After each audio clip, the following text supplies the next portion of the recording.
Alright, did you guys know that dogs are more than man's best friend? In fact, they are a lot more than the cuddly creatures that you like to play fetch with. Dogs make a huge contribution to society, and they have been since basically the beginning of time. So basically today I will tell you about the history of dogs and the bond between bond between man, the training that they undergo, and the occupations that they hold and continue to work today. So I'll start with the history of dogs and man. Archaeologists have discovered that dogs and man have had a bond since 7000 BCE, and they discovered the artifacts in East Asia. Dogs played as hunting partners and guards for early societies. And the story goes that man had once adopted baby wolf cubs, and they raised it as their own. And in turn for being their owners, their food providers, and their friends, the wolves became what we know today as dogs. So as man evolved throughout time in mental capacity and innovations, so did dogs.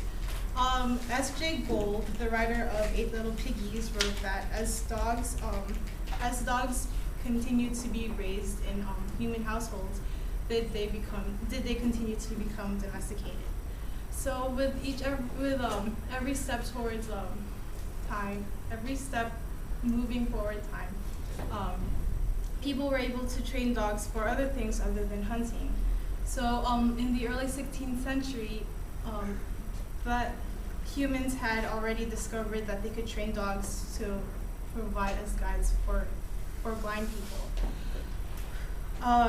Seeing eye dogs has existed in early 16th century in East Europe, and they were basically trained the same way, and they had the same occupation as they do today, like protect their neighbors, protect their owners, make sure that they get from one place to another safely, and make sure they basically don't trip on any rocks.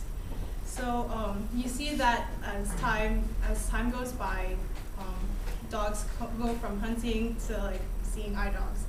And the training that they undergo is really crucial. So today, I'm pretty sure that you guys noticed that early in the year, they were seeing eye dogs on campus because that was basically part of their training.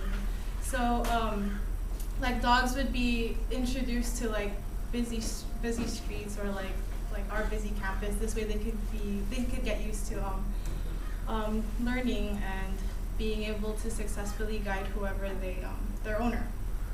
So other jobs that dogs have are service. They're called service dogs, where they provide medicine, like they can give their owner their medicine or blankets whenever they need it, or they can even turn on lights. There are also therapy dogs that help people who are stroke patients or in rehab that had like been in car accidents and are relearning to walk. Dogs have like they inspire people through happiness and their ability to help people walk again. There are also hearing dogs that alert their owner if there's somebody at the door, or if there's a fire going on, or if they just need to gain their owner's attention. There are rescue dogs, and they will never go out of style basically.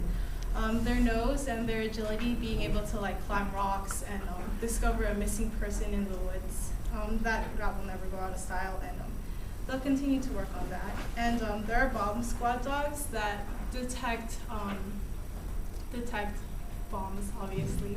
Especially in 2001 after the September 11th attacks, bomb squad dogs were recruited just because people were more paranoid about like terrorist attacks and so forth.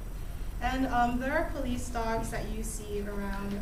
They basically live in the police compound, and then they help settle riots that people may be uprising. And believe it or not, dogs are still used for hunting today. Even in Hawaii, people like use dogs to to hunt boars, and they use them for like protection as well. So yeah. So now you learned the history between man and dog and how their bond had formed.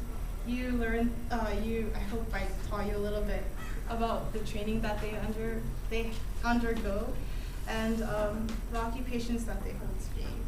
So yeah, I myself love dogs, and I hope you guys learned something new. And if anybody has any questions, I'm open to answering them.